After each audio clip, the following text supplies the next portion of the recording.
Finding the perfect personality is what you are after through this whole process. You've worked with us for maybe weeks, maybe months, maybe even over a year, and you have finally gotten your puppy. You get it home and you're thinking, oh my goodness, this puppy is very busy, very excitable.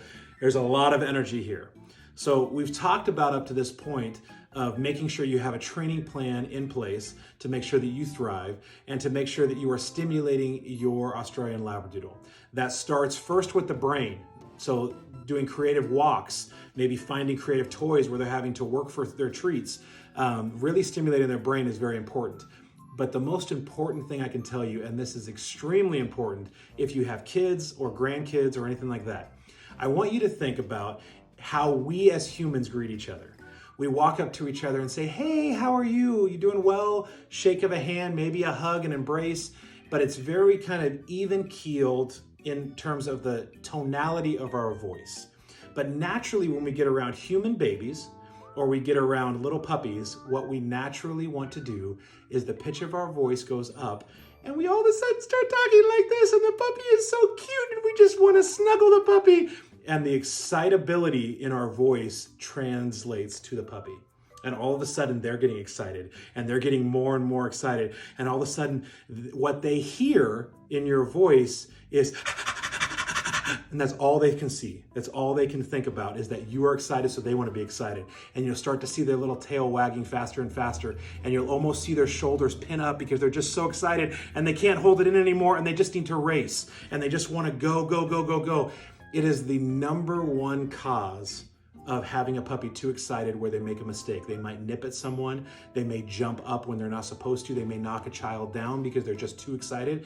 And it all stemmed from approaching them in that way. The same thing can be said when you are leaving the house. If you are leaving the house and you feel so bad about leaving the puppy and you just don't want to break their little heart because you put them in a crate and they're crying and you respond with, oh, I'm so sorry, I'm so sorry. That translates to the puppy. And then all of a sudden they know that they're getting your attention and they know that you feel bad, and it starts to put things in their brain receptors of when I do these things, she or he responds this way. And so what I encourage you to do is we talk about being calm and balanced all the time. And this goes from adults all the way down to kids. My own children have been raised around these puppies. So even when they were toddlers, we were teaching them what is okay and what is not around these puppies. So whether you have kids in the home or grandkids or nieces and nephews that might be around the puppy often, this can be something that is instilled into them and trained of just staying calm. You can still interact with the puppy as much as you want.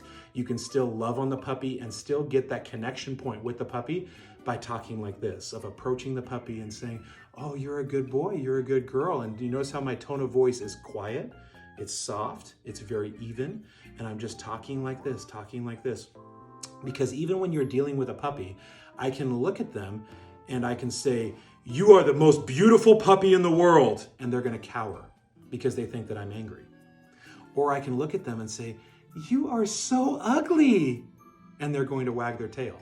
They don't hear our words. We communicate with words. They communicate by actions, by body language, and by tonality of your voice. So if you are approaching a puppy very excitable and you are just so happy and you're riling the puppy up, or you're talking in a high-pitched voice and you're really wanting to convey love with your words, it's not translating the same way.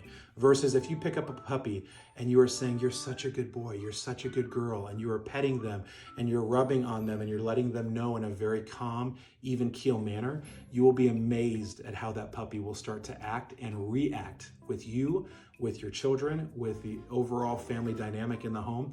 It doesn't mean that the puppy is going to be perfect, but always approach a puppy with calm, assertive, equal emotions and tonality in your voice, and it will make all the difference in the world.